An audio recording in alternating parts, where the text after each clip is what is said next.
All right, folks. Sorry about that. You know, I'm still trying to get away or get used to this thing streaming. Um, Hold on, I'm checking my audio levels here. All right, folks. Sorry about. All right, good. We're good. Uh, they let's see here. Orchids frequently mentioned on the web include moth orchids, cattleya orchids, boat orchids. Yeah, thank you, Google, for not doing shit.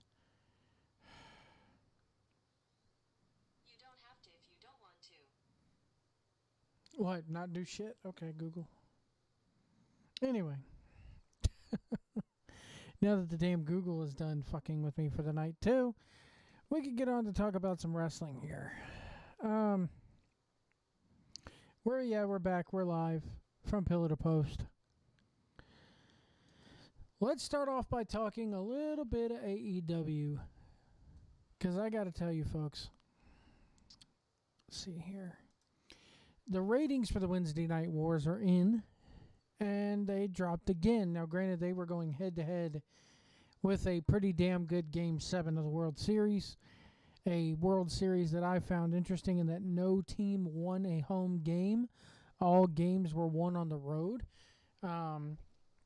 Strasburg of your now world champion Washington Nationals, your MVP there. But let's get into these ratings here.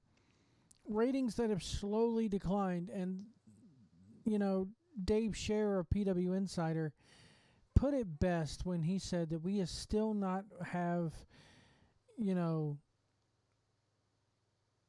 we still have not found a bottom. We still have not found the bottom for this audience yet. And what worries me is NXT. Let's run this down. Since the 18th, over a month ago, almost 2 months ago,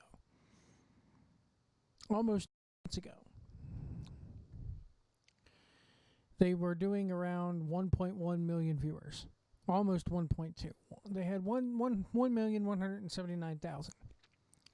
And then the next week it dropped down to about 1,006,000.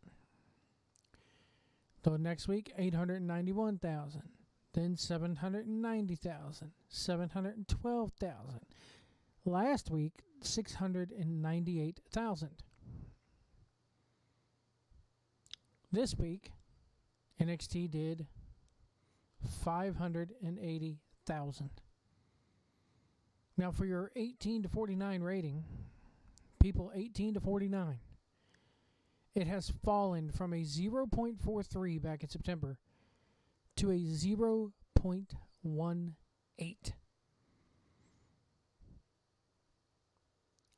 That's crazy to me. And we're still not done falling. Now, next week, I think it's going to go up because they don't have the World Series to contend with. But, man,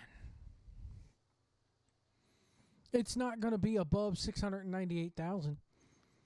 I doubt you'll see that next week. Let's flip over to the AEW side.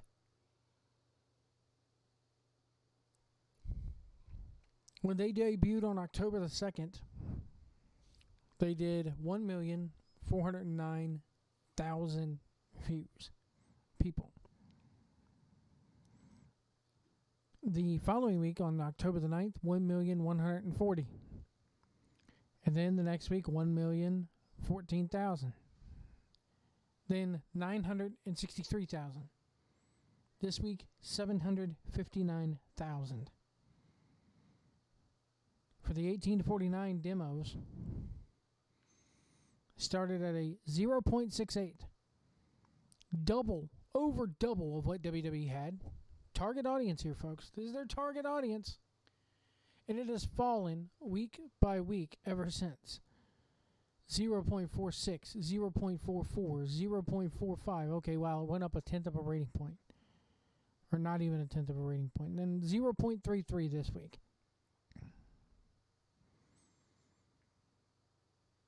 I'm telling you, I said it from the very beginning. The wrestling business is, as a whole, is almost just, I don't want to say dead, but it's not as big as people, this fan base of people who like to go one fall and two sweet and all this shit and like the Young Bucks. I said it from the very beginning. It's a very low majority.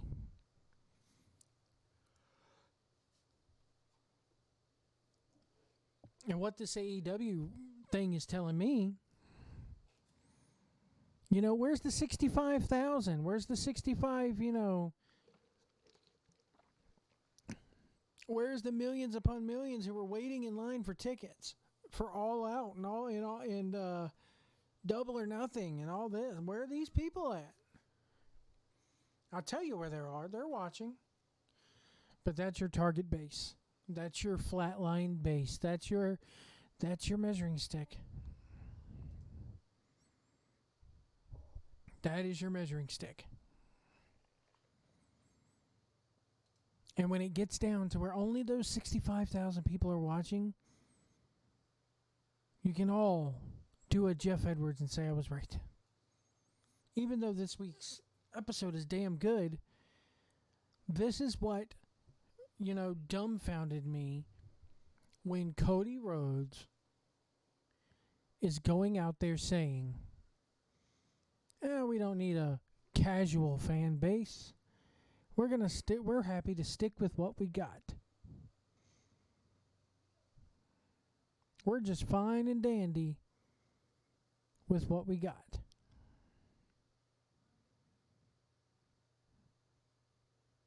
So let's get into these AEW shows this AEW show from last night. We open up with Tony Schiavone outside the airplane going, hey, we're going to be riding with Cody to the contract signing. And I thought this was very good, actually. I thought this was really good. I thought that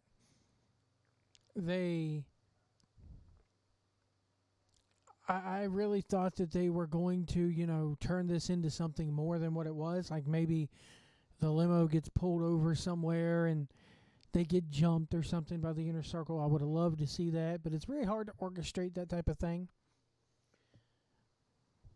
So my first thing is, why isn't Dustin riding with his brother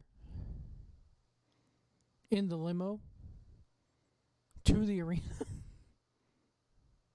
Like, what a shitty brother Cody is by not offering his brother a ride in the limo. Come on. And then we get a recap of the last week's time limit draw. Mox goes into Tony's office, which they did not show this on the extended version. They did not show this on AEW Dark, which is a damn good thing in my opinion. And Tony Khan now has become an on-screen character. For like it or not, Tony Khan is now in the Vince Russo role of he is heard but not seen. This kind of pissed me off right here. But everybody knows that Tony Khan is actually the money backer and Money Mark Khan, you called him. And yeah, it's true, but he doesn't need to be on TV. But he didn't show his face. All you heard is his voice. He's on TV, folks. He's a part of the television show now. We have now established in AEW an authority figure on air. We now have a general manager. We now have President Tony Khan.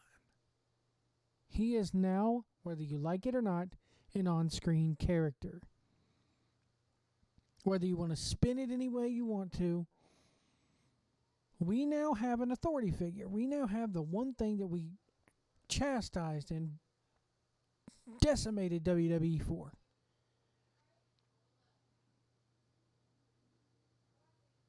So then they tell Moxley that it's now, a lights out unsanctioned match. And Moxley, who is supposed to be a guy who just doesn't give a shit and who likes this sort of thing, goes, but it's not gonna, is it gonna affect, you won't get my win-loss record. Because we still gotta make win-loss records mean something here. We gotta flash it up on the screen as much as we can, even though it's just gone nowhere.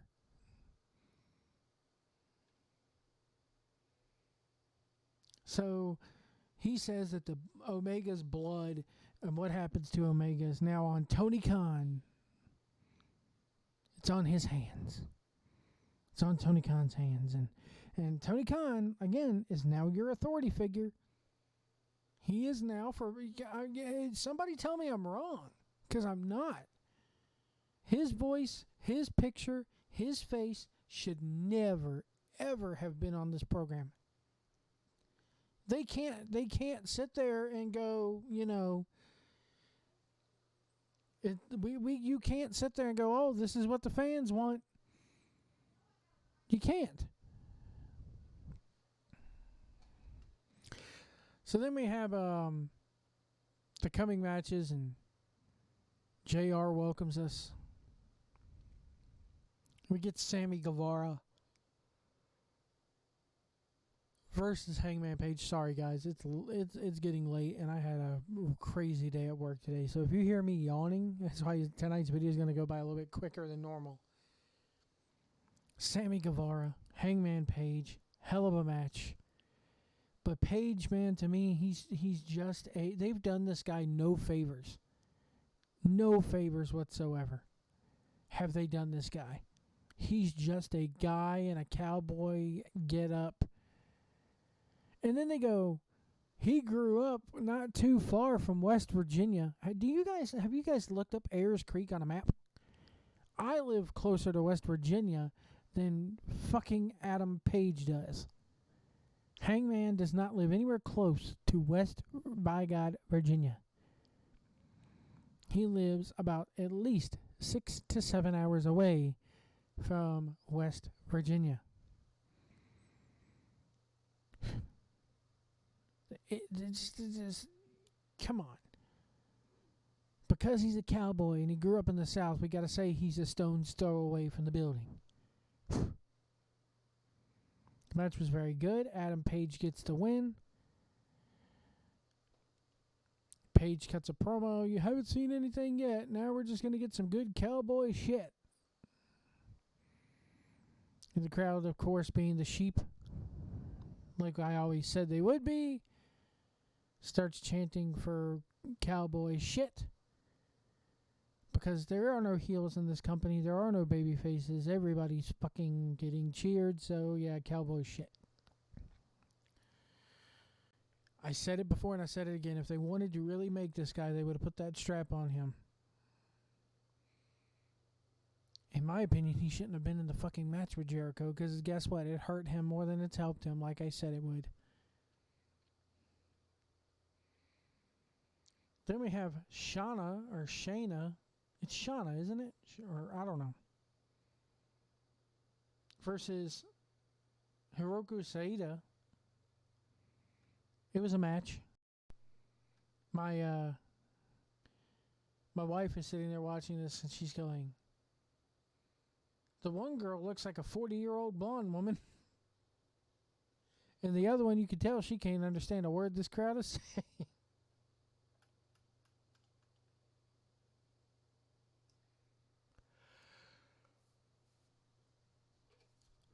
So it was a match. Saida wins it. Meh. It was meh. I'm sorry, it's just women's matches in AEW have yet to have meaning with me.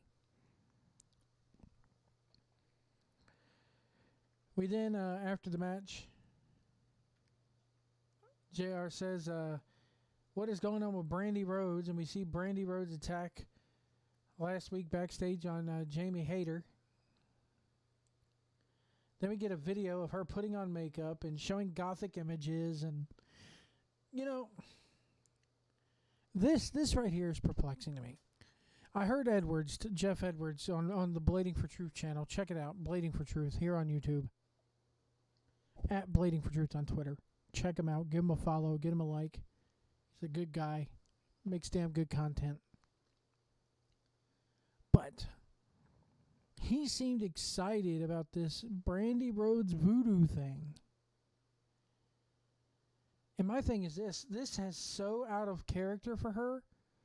What are you going to have her casting voodoo spells one day, and then she's talking to journalists the next about how great the women's division is going to be and how AEW is all inclusive and shit like that? It just makes no fucking sense to me. Why can't she just be Brandy Rhodes? If this were WWE, and I hate making this comparison, but I do have to make it. If this were WWE, oh, Crazy Vince is at it again. He's creating a female version of Papa Shango. Chris Van Dumbass is hyping up the title match. Then he brings out the Rock and Roll Express. I love the Rock and Roll Express. Nothing but respect for Rock and Roll Express. But it's 2019. These guys shouldn't be out here. Not when they're going to be on NWA TV. Also in a couple weeks. On NWA Power. So Chris Van Dumbass goes to interview the Rock and Roll Express. They're doing their usual rock and roll, hey hoot shit. And the crowd's eating it up. So then they're talking about the Arn Anderson and Ole Anderson, and we went 15-minute, 30-minute, 1 hour Broadway, blah, blah, blah, blah, blah. Again, if this was on WWE TV, you'd be sitting there going, why are they bringing back these legends? Well, here's the difference, guys. Well, it's not even a difference. So here's another thing that really kind of would make people go, okay. Remember when Bubba Ray Dudley powerbombed Mae Young off the stage? And people are like, oh God, he just powerbombed an old lady. He just did the legends. Oh, there we go, treating another legend like shit. Santana and Ortiz doing it to Ricky Morton, I had the same feeling.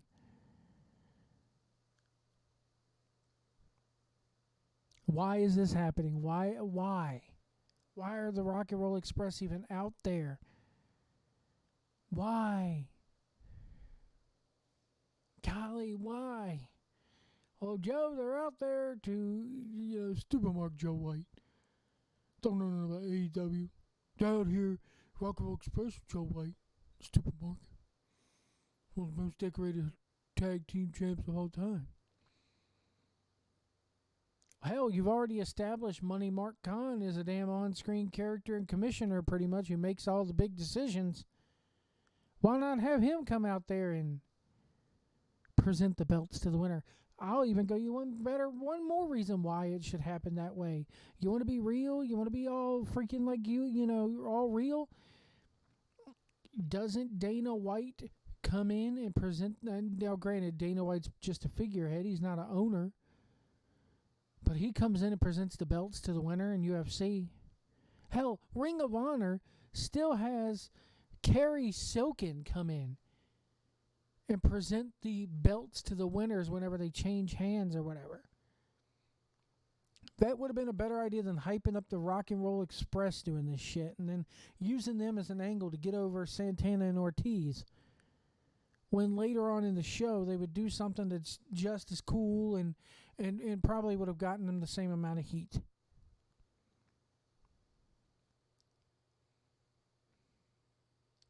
So the Young Bucks do come out, chase off the Inner Circle after the powerbomb to Ricky Morton.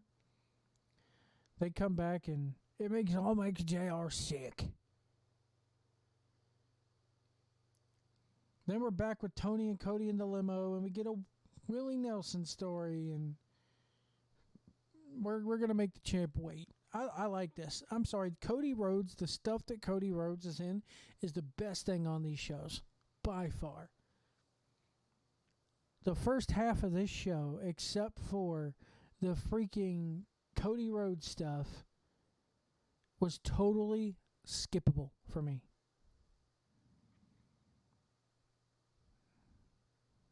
Totally skippable.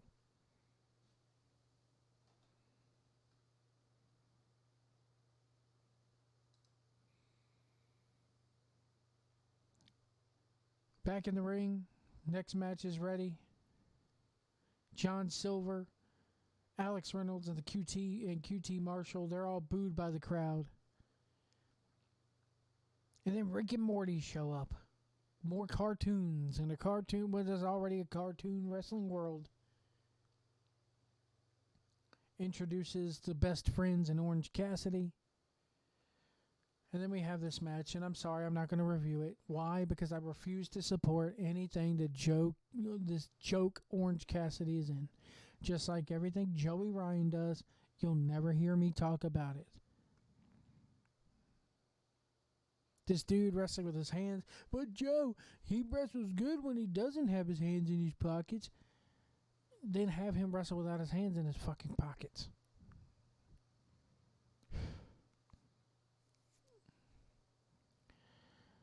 So the best friends in Orange Cassidy win.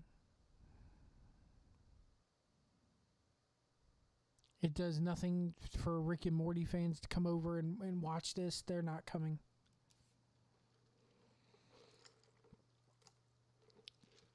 By the way, with HBO Max being introduced yesterday, one has to believe how this will affect AEW and their content. Will we be seeing AEW content on here? It's a good question. Somebody comment below what they think. I think it'll lead to that eventually because Bleacher Report is not going to save them.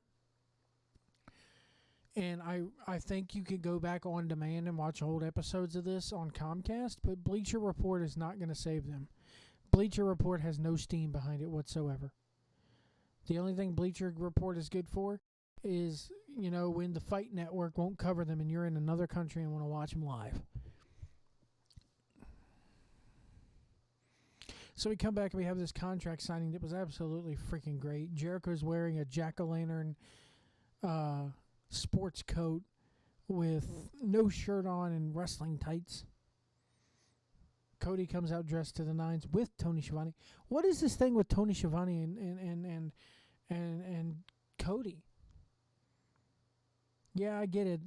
Tony was real tight with the Dream and all that, but especially since last week, Cody came out there before the whole Skybox incident with Jericho, which baffles me why the world champion. I'm the Le Champion, but I must buy a ticket to come to the show that I am Le Champion on.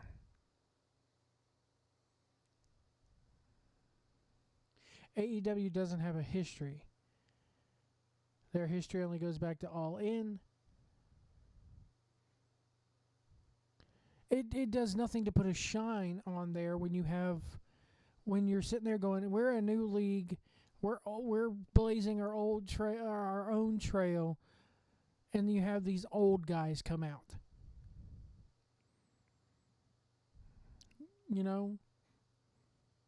It did nothing for me. But anyway. Last week they teased when Jericho had to buy the ticket. They teased an announcement. Nobody, again, here was continuity errors in a business and in a promotion that said we're not gonna forget anything. We're gonna keep our continuity. Last week they teased a big announcement from Cody before Jericho interrupted him. Still haven't gotten that announcement. That announcement was like it was never going to happen. The contract signing was great. I mean, don't get me wrong. Cody is my favorite thing about this promotion so far. I feel like I could skip everything else and just watch the Cody Rhodes stuff. So they do the whole signing, and once again, we're not WWE. I'm not going to powerbomb you through this. We're not like that other company, and blah, blah, blah. For somebody who has repeatedly said we're not in competition with them, you damn sure are acknowledging them a whole lot, and it's kind of getting annoying.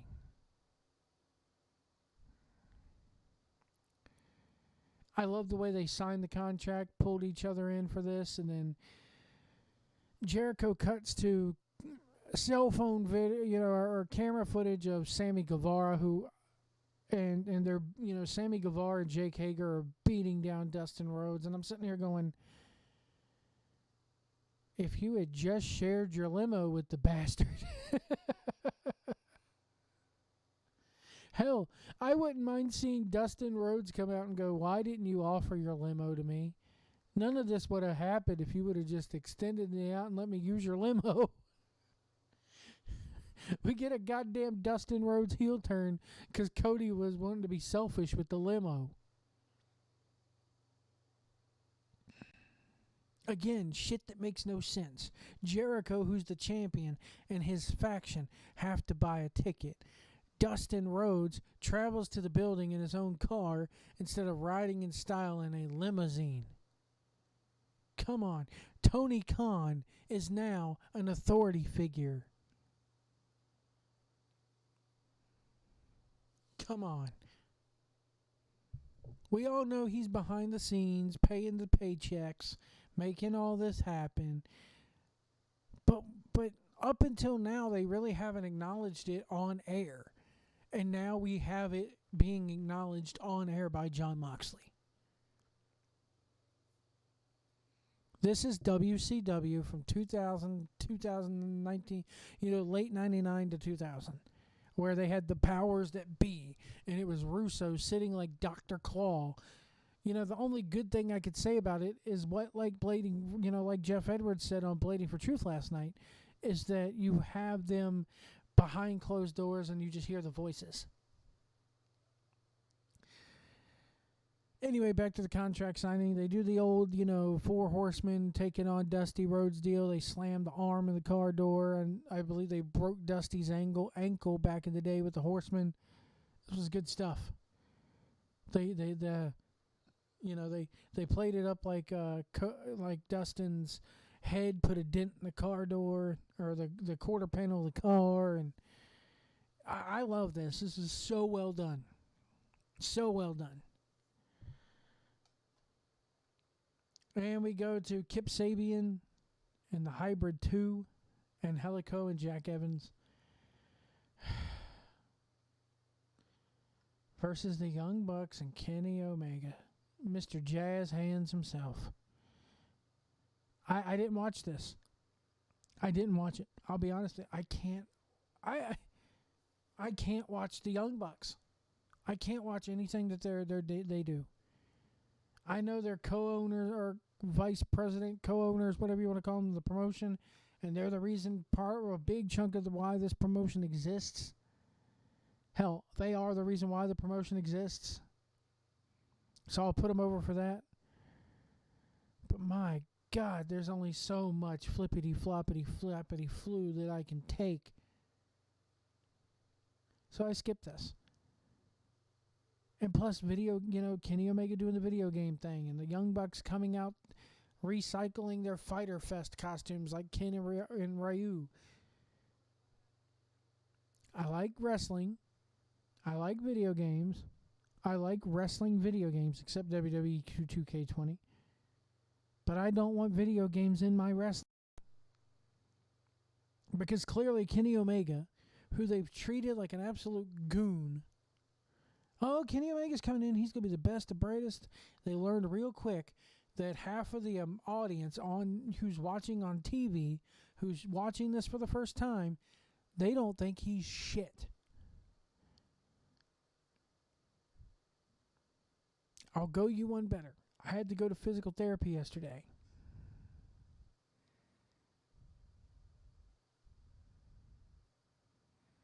I had to go to physical therapy yesterday for my knees. And my physical therapist, me and him, I found out my physical therapist likes pro wrestling. So me and him sat there for the last half hour of my appointment chatting about wrestling and AEW, and he reads the sheets and listens to the podcast and stuff. So he's one of us. And we brung up Kenny Omega and the Young Bucks, and he's like, I don't get Kenny Omega at all. I mean, I know he was big in New Japan, and I thought they were going to push this guy to the moon, and they haven't. and they keep teasing this goddamn thing like he's torn. He don't know if he want to be the cleaner or if he doesn't know if he wants to be in the elite. I did like how last night they referenced Kota Ibushi. That was nice. They slipped that in there, but the goddamn video game thing and everything, and Kenny Omega's booking the Joshis, and ugh. I think now, people now that he's exposed to a broader audience, New Japan is a very niche audience. But now that he's on the main stage, nobody gives a fuck about Kenny Omega. He doesn't translate well. It just doesn't translate well. And I think old Money Mark Khan has realized that. And that's why they're booking him this way. I like serious Kenny Omega. Don't get me wrong. When Kenny Omega's being a serious wrestler and he's not doing the jazz hands and the head move, Ultimate Warrior head movements like Jim Cornette says he does, which he does do this. When he's being serious, I like Kenny Omega. But 90% of the time, he's that fucking goofball. Tell your physical therapist to become I will actually. Blady for Truth, Jeff Edwards says, I agree with you on Tony. He said repeatedly he would not be an on-air figure. He is now. Yes, it's just his voice. He's still on air. No argument from me there. Thank you, Jeff. He is now powers that be. They pulled a Russo, guys. They pulled a Vince fucking Russo last night.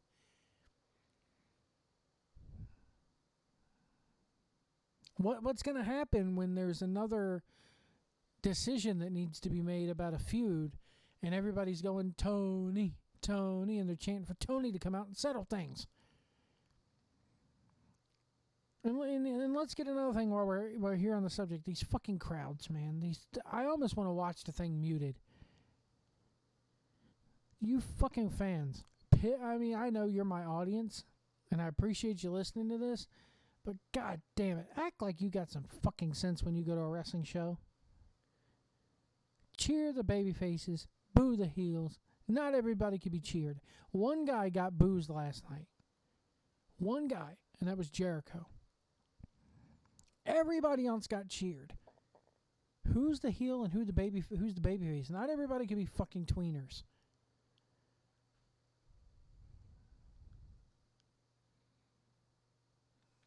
So Kenny and the Young Bucks win this match. The Librarians are in the crowd. Well, let's rewind. The Bucks are leaving. They get jumped again from Santana and Ortiz. Kenny comes in to break it up, and the Inner Circle run off, taunting the Young Bucks. They do the split screen thing, which I hate. I'm with you, Jeff. I hate it. Oh, if he cosplayed as Arthur Morgan, yes, I'd mark out because it fits his fucking cowboy character. Nothing about fucking Kenny Omega says Street Fighter. His goddamn Twitter handle is Omega Man X. So if he came out there with a goddamn Mega Buster on his arm, okay, cool. If he did the goodbye and good luck bang thing with the Mega Man Mega Buster, that makes sense. But coming to the ring is the fucking Street Fighter dude, and now whatever this damn idiot was, he came out last night.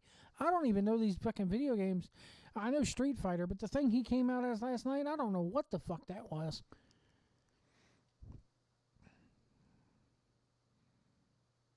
So anyway, they run off and they get updates of the commercials about great medical side effects for stuff you probably don't need. That's what this report here says. It says, we go to commercials, the split screen. We see the Bucks recover and go to the back. We also get match highlights as the commercials tell us about the great medical side effects for stuff you probably don't need. And here's the reason why they're doing so much of the stuff in the split screen. It's for the UK. Because the UK says that in your shows, you can only have a certain amount of time per hour. For I think it's 14 minutes an hour. You're allowed for commercials. You can't go over 14 minutes an hour. So when we're getting as many commercials as we want to fill in the ad space because their whole profit, their whole cash flow is based on ad revenue when it comes to this show, they got to have ads. They have to air ads. But the UK can't have those ads. So that's why we get the split screen thing, because I guarantee you, if you go watch the UK version of this show, you're not getting the split screen. You're seeing what is on AEW. You're not getting the commercials. So that's the reasoning for the split screen deal in the first place.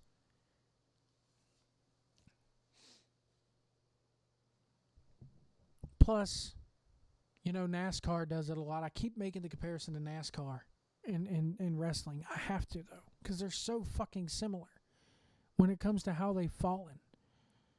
NASCAR does the NASCAR nonstop. But you're not missing that much when guys are going around in circles, let's face it. Unless there's a change for the lead or a big wreck happens, then you're missing something.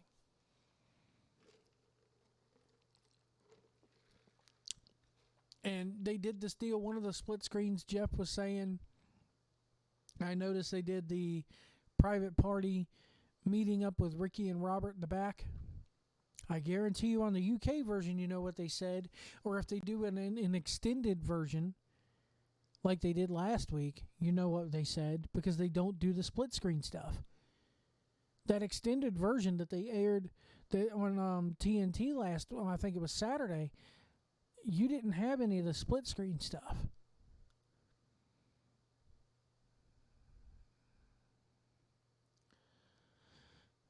So then we have the librarians, and Moxley just runs in, gives them the paradigm shift, and explains, the lights out match. And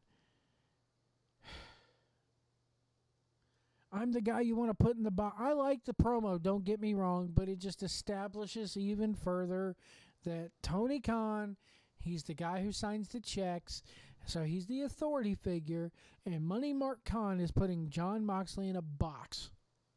Again, this does not it puts Moxley over as the quote-unquote rebel character, but it also makes Tony Khan a heel. You not only is he an on-screen character, but now we've established him as a heel.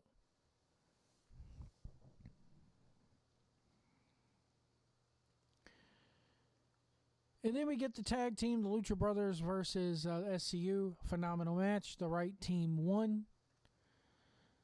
I like this match a lot. I like the finish a lot. The small package. In an era where so many freaking matches are ending on who can crack their damn skull, who can bust their damn yoke open on the mat first or on the ramp first. Nope, small package. The crowd looked stunned that it ended in a small package. The AEW, those damn millennial, when Jericho calls them millennial jackasses, I love it because it's exactly what AEW's core fan base is. When those millennial jackasses saw a small package, their dicks all shrank. Their dicks went limp. And I laughed my ass off. They look so look at that crowd when the small packages hit. A good majority of them are like, what? Small package? They didn't hit the best Meltzer ever? For the win? No. He beat him with a fucking wrestling hold like Jim Ross said. You fucking morons. So the SCU, Kazarian, Scorpio Sky. I'm so happy to see Scorpio Sky get a spot. I remember when Scorpio Sky wrestled under a black and yellow mask, and he was modeled off Scorpion in Mortal Kombat. Back in PWG's infant days, back before they became the hotbed that they are now. I'm talking like 2005, 2006. Scorpio Sky versus Human Tornado. Go back and watch some of those matches from back in the day. Whoo!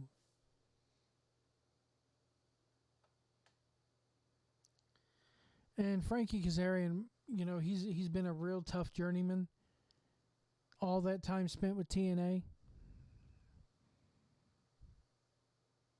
all that time spent with TNA, and now he's finally getting a little bit of a push.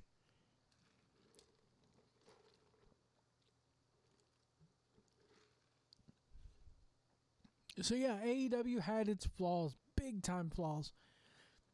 It was a better show than last week. You know, I know every time you see Tony Schiavone with Cody Rhodes, you know he's getting interrupted. But I still want to know what that big announcement was supposed to be from last week. For a company who says they're not going to have plot holes, they sure do have a fucking lot of plot holes. And I know this is only like they've only been at it a month. Less than a month. But for a company who says we're going to have, you know, we're going to come right out of the gate, we're going to be different, they still sure are doing a lot of fucking things that if the WWE would do, we're doing now, they would, oh my God, WWE would get chastised and blackballed and all this for it.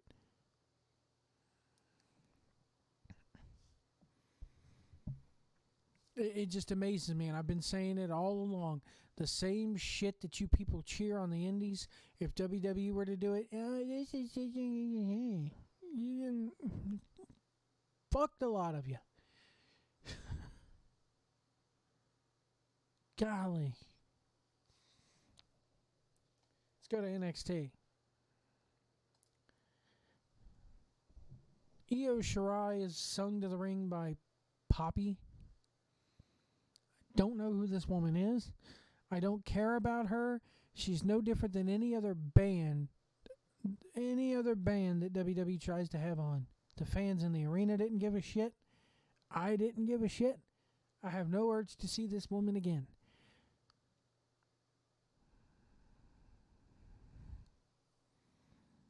Io Shirai, since she's done the heel turn, the Joshi Judas. By the way, if I hear Marvin Aller say the word Joshi one more time, I'm going to drive down to Florida and pop a Ritalin in his ass and tell him to calm down. Oh, Joe's making fun of people with mental illness. Guys, I take medicine for mental illness. I have been for a while. He's not the only person in the world battling something. But god damn, this dude has to shut the fuck up sometimes and quit the screaming and quit trying to make pop culture references, analogies to every fucking thing. Jesus Christ. So Io Shirai went against Candice LeRae. Io Shirai wins.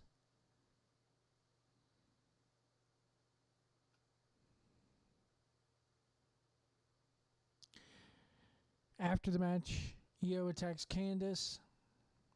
Io gets a chair. Rhea Ripley comes in to stop everything from happening.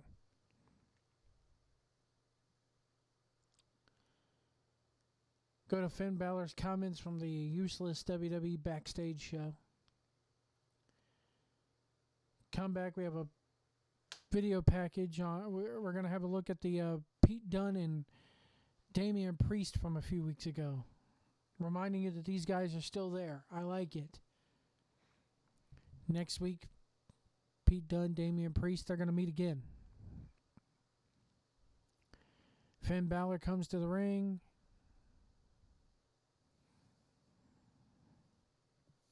He goes to do his pose for the lights and he turns it into finger guns instead. Takes the mic. 2 months ago, he's laying down for the hottest thing in the business because he's putting on a new mask. I like this little, once again, it's a Vince Russo half shoot, half work deal, but I liked it coming from Finn Balor.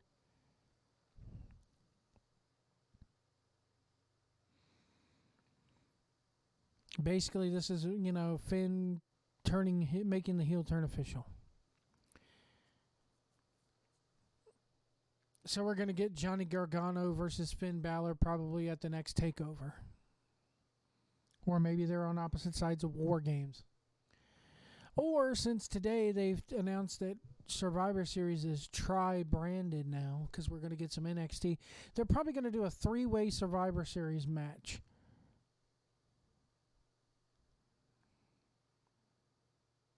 And you know NXT is going to be on the losing end of that, even though they should be the ones going over.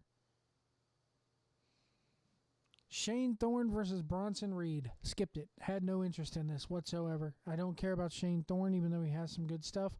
Bronson Reed, don't care enough about these guys yet. I really don't. Bronson Reed wins. Kathy Kelly is in the back with Tegan Nox and Dakota Kai. General Promobot 5000 interview with these two. And then we get Tegan Nox and Dakota Kai versus Kairi Sane and Asuka for the championships. I like the finish. I love the finish. I love this green mist thing that Asuka has here, paying homage to the Great Muta. This was a fairly decent match. Asuka and Kairi Sane retained. Did you honestly fucking think that they're going to have Tegan Nox and Dakota Kai as champions? Did you honestly expect any other finish? After the match, all hell breaks loose, and I love this. Baszler, Shafir, Duke, they all come to the ring. Shayna gets in the ring. Marina and Jessamine Duke stay on the floor. Tegan Nox hits Baszler and Duke, and Shafir come in and stop Nox. Basically, this goes on, and the 3 horsewomen are putting a beating on Nox and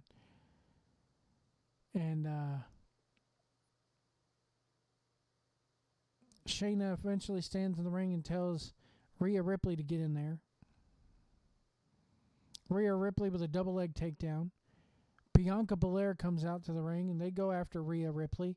All the women now, so you have Rhea, you have Shane, the 3 horsewomen, Shayna Baszler, Jessamine Duke, Marina Shafir, and you have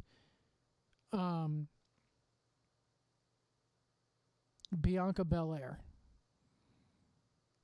And they're standing in the ring with Tegan Nox and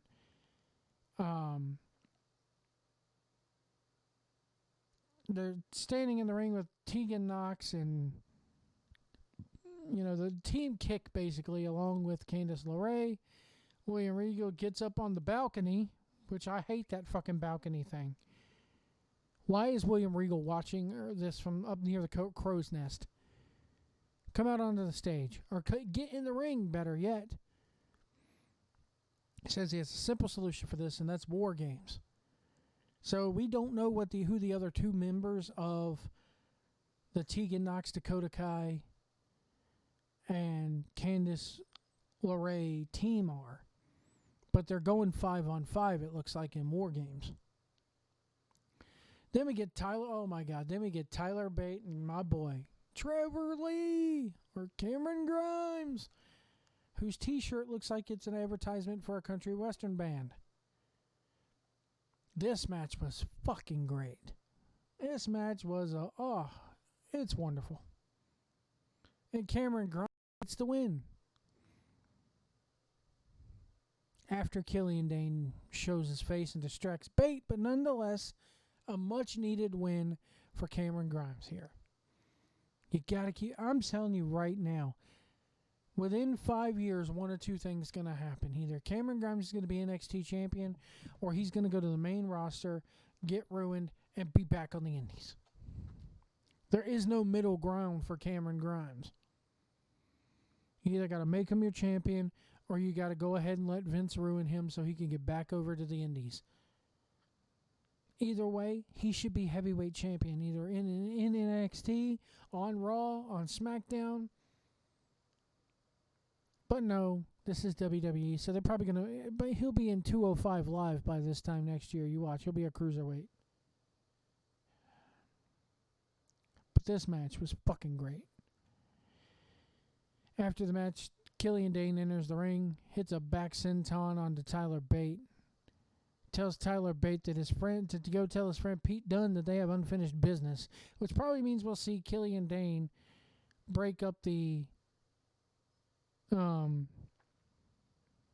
Pete Dunne and Punishment Martinez match.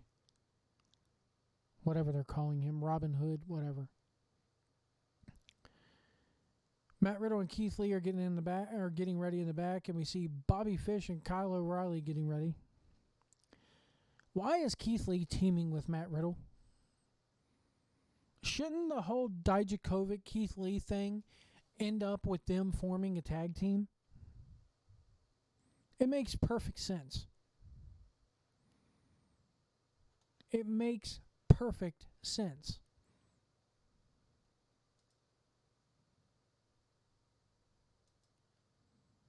But no, this is WWE where shit can't make sense.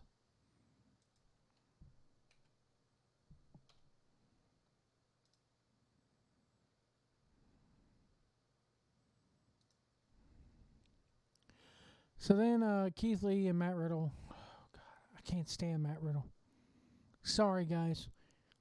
The whole goddamn barefoot thing and the bro and all this shit. My wife literally looked at it and goes, is he supposed to be a surfer dude? And I looked at her and I'm like, no, he's Spicoli from Fast Times at Ridgemont High. Then I told her that he was in UFC and she didn't have much to say about it. But Keith Lee and Matt Riddle versus Kyle O'Reilly and Bobby Fish in a non-title match. It was good for what it was. I hate saying that. It was good for what it was. That's like saying shit was good because that's like saying one turd is good because it's green and the other turds are brown. So it was okay. To me, this you get the usual Undisputed Era interference, and after the match, the Undisputed Era attack Keith Lee. Ciampa comes the way to the ring and says, Goldie, you're going to have to wait because I'm going to war. Daddy's going to war. So, and I love the fact that he actually let Adam Cole get the belt when it was laying in the corner. He's like, go ahead, get your belt. I'll get it later. You can have it for now. We're going to war. So you're going to see the Undisputed Era once again in War Games this year. And this has kind of become the Undisputed Era signature match. And I'm going to love it because I like the Undisputed Era when they're booked properly. So what are you going to do? You're going to have Keith Lee. Obviously, Keith Lee, Ciampa, Matt Riddle. You need a fourth. That fourth is probably going to be Johnny Gargano. Ideally, since he got the win tonight, wouldn't it be nice to see Cameron Grimes in the War Games match? Or put Donovan Dijakovic in there?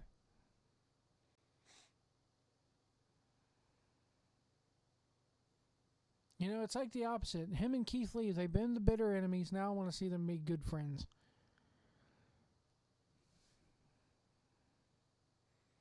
So that was NXT. It was short. It was, to me, the NXT does tend to, feel a little bit more drawn out because they have longer matches. Like the Io Shirai match at the beginning of the fucking show.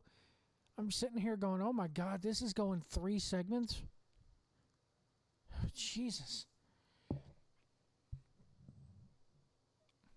So that was NXT.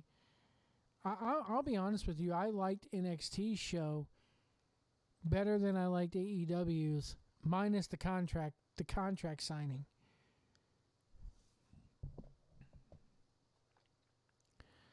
So there we go.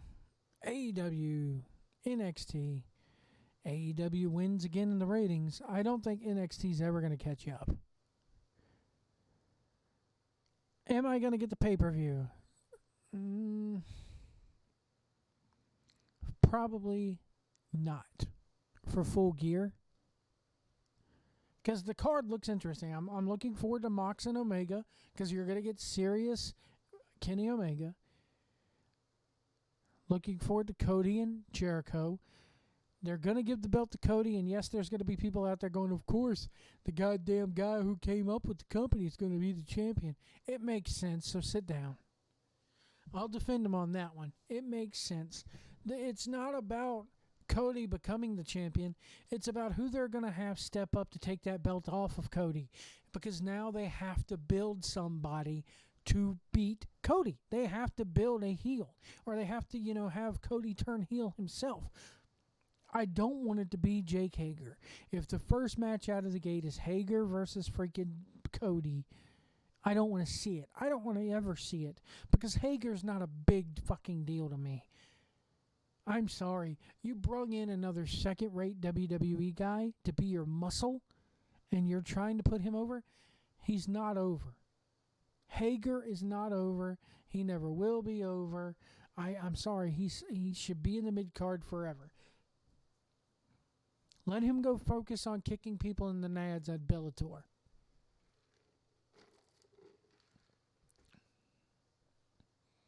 When he showed up, yes, it was cool. I was like, oh, cool. They got Jack Swagger.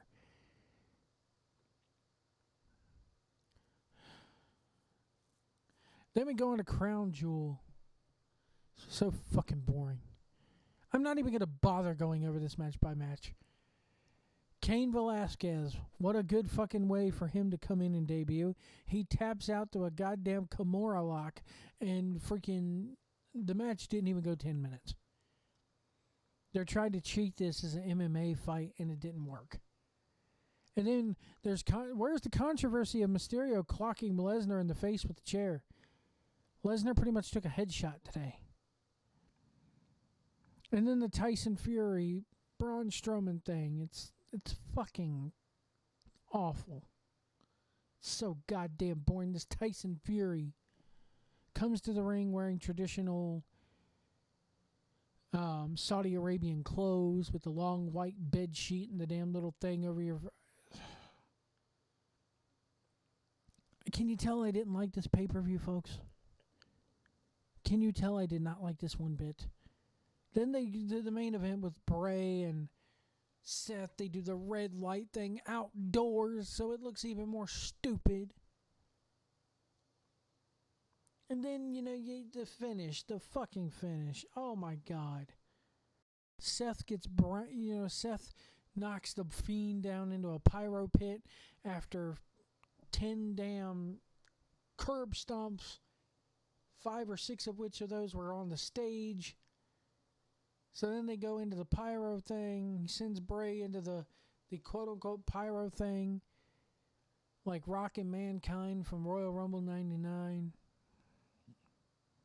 We have sparks, we have explosions, we have flames that look totally staged, totally fake.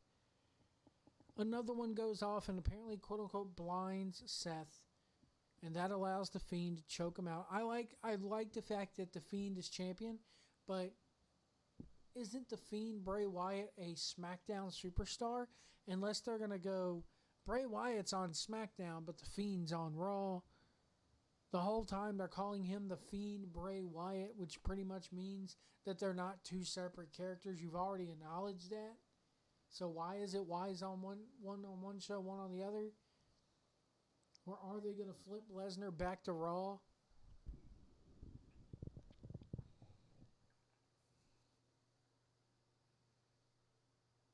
Because now you're Universal Champions on SmackDown. Raw has no champion right now. Lesnar's the WWE champion, which he's on SmackDown. So is The Fiend. Once again, they're booking themselves into corners without even realizing it. And when they have to go try to get out of those corners, crazy grandpa can't figure it out. So he just abandons ship. He just abandons storylines and goes, oh, goddamn, pal, they won't remember it anyway.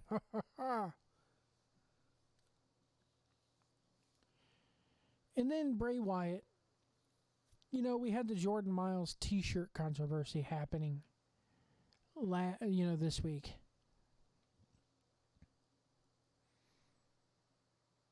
Yep, they're on separate. I didn't know they were on separate shows. What, the titles or Bray Wyatt? Because in the draft, Bray Wyatt got drafted to SmackDown. Hell, Rollins is a Raw superstar, so this match technically shouldn't be taking the place, but they booked it before the draft. So then we had the Jordan Miles controversy. And somebody on Twitter retweeted Bray Wyatt's tweet. Bray Wyatt's the Fiend, holding the title, and Bray Wyatt goes, "You can't kill it. Under the red light. The zombie man rules the universe. Hashtag Yowie Wowie." And then I guess because of this Jordan Miles thing and how WWE is racist, which apparently people are just now realizing that Vince just doesn't like black people all that much because he comes from a time where we didn't. White dudes were idiots. Somebody on Twitter posts the following, and I'm not going to give this guy's handle out because they're fucking stupid. And they're getting on a soapbox. This doesn't make sense. So he posts that picture or that tweet of Bray and writes above it, "That's one way to get the N-word off yo ass, WWE. Quote, the blacks love Bray. Give 'em Bray. It's such good shit." Yeah, I'm sure that's what Vince was thinking when he put the title on Bray Wyatt. And this is what's wrong with wrestling fans, my fellow wrestling fans. This is why I don't go to indie shows anymore. This is why I want to watch fucking British wrestling. When they did that UK takeover, this bullshit is why I want to mute the crowds. This shit is why wrestling is so fucking toxic. Because of SJW, people trying to be SJWs like this. Bray Wyatt winning the title has nothing to do with that damn Jordan Miles controversy.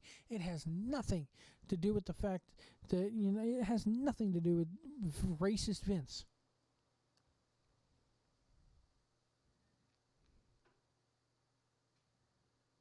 So idiots like this guy, or girl, whatever you are, go to hell.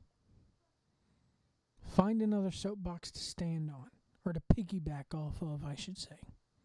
You're fucking stupid. Go, if you don't agree with it, go watch AEW, where apparently you can just cheer for everybody, because we're all equal.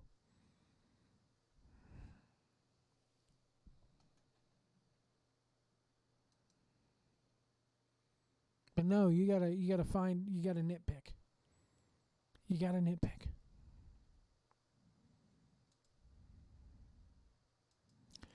We're going to talk a little bit of video game news here. Death Stranding coming out next week. The embargo, the review embargo for Death Stranding, I believe, lifts in about 2 hours.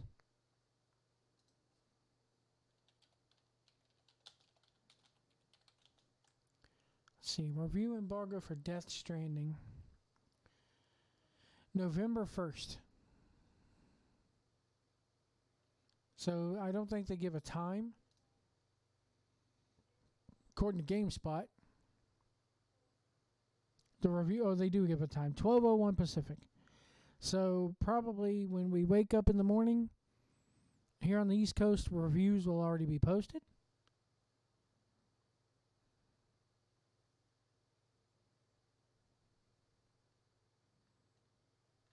I'm curious to see what the Metacritic score is for this. I know there's going to be spoilers all over the place, but this game, they released a launch trailer yesterday, I believe. And this is the only game where we know nothing about it, really, by looking at the trailers. We know little bits and pieces, and they say it's all spoilery and stuff. It's not spoilery.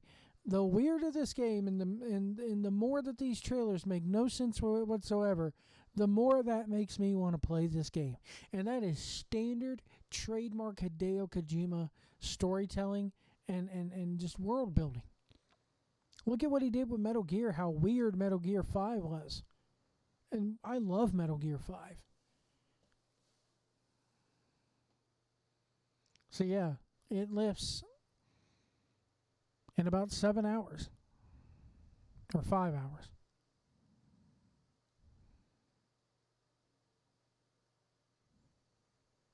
I can't wait to see the reviews for this game. I'm sure they're going to get high marks.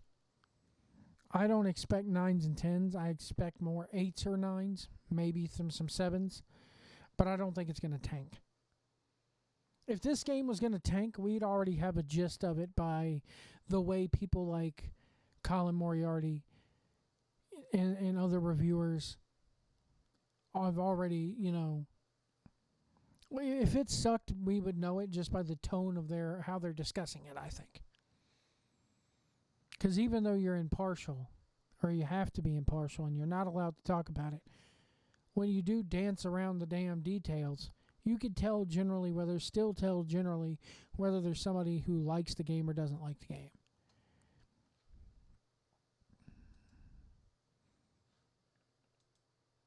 Movie news, I went and saw Joker last night, and if you have not seen Blading for Truth's review of Joker, highly suggest you go over to his YouTube channel, Blading for Truth. Just look up Blading for Truth.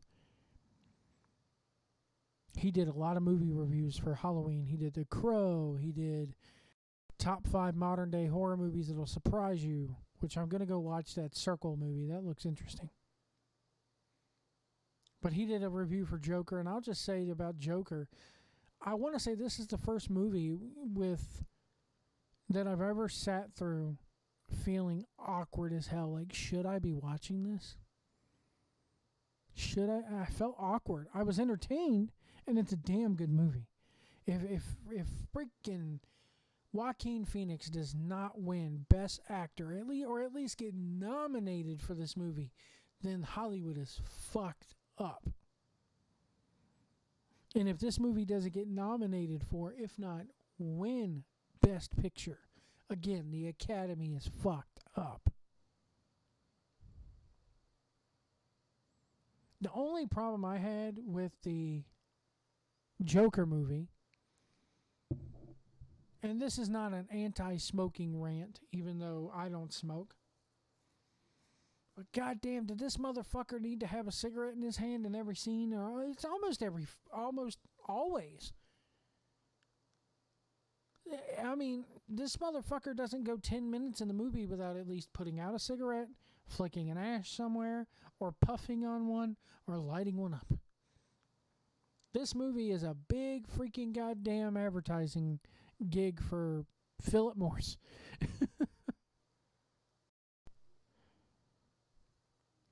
I'm sitting here going, maybe if he smoked a little weed, he'd calm down. And there'd be no movie.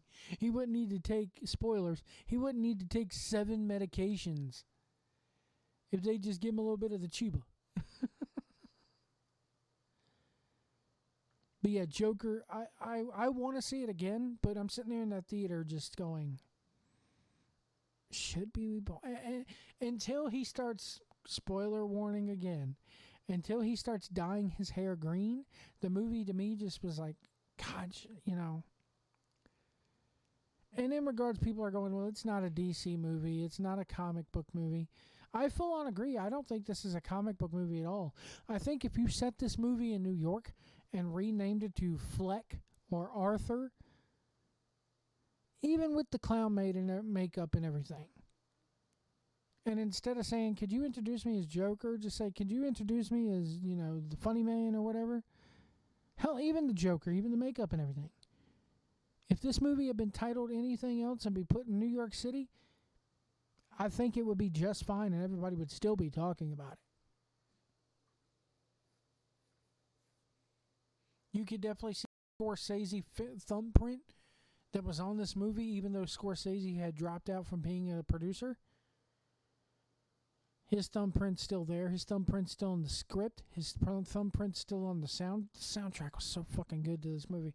It's, I don't have a bad thing to say about the movie, really, except for, dude, did they need to put a cigarette in his hand or in his mouth every fucking frame of the movie, just about?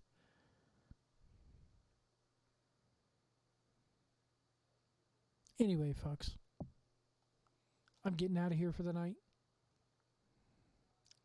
As always, hit that like button, hit the subscribe button if you haven't already, and if you are a subscriber and listening to this, we thank you very much. please go ahead and hit the bell notification icon and make sure you have your notifications set to always, so that whenever I go live or whenever I open up or whenever I upload a video, you'll be the first to know. I think I might have a movie review coming up in the next couple of days. And that one's going to surprise you. It's going to make you cock your head to the side like a dog and go, really? Joe's reviewing that one? But then once you see the movie, once you hear what it is, that head's going to slowly rotate and go, okay, damn good movie. Haven't seen it in a while. I can see why you picked this one.